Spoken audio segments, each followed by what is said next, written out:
See, all human beings have a mind, and this mind is nothing but fear. Not that the mind experiences fear, the mind itself is fear. The reason being, the mind is there because there is a self. This self is really not existent, and it is aware of it. Deep down it is aware of it, that it doesn't really exist, but it wants to exist.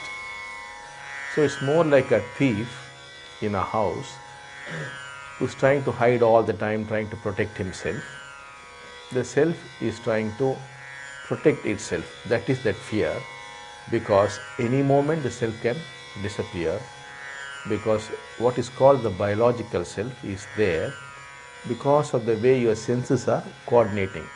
Actually, when you are seeing, you do not hear. When you hear, you do not see. When you smell, you cannot experience touch.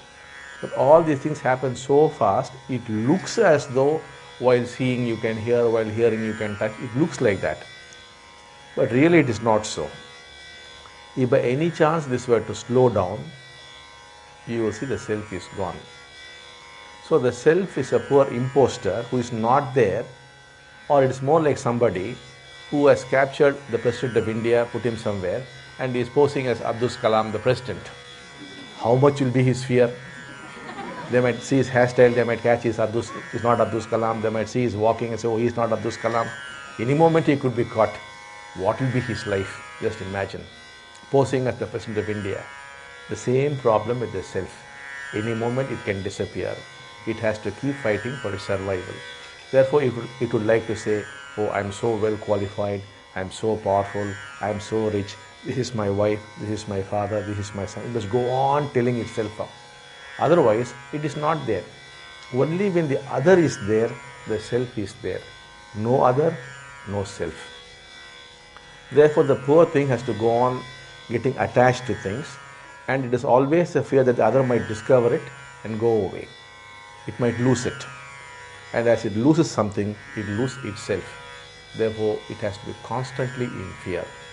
The self only becomes the mind. That's why I said the mind itself is fear. We cannot transform the mind. The mind is untransformable. It has been so throughout human history.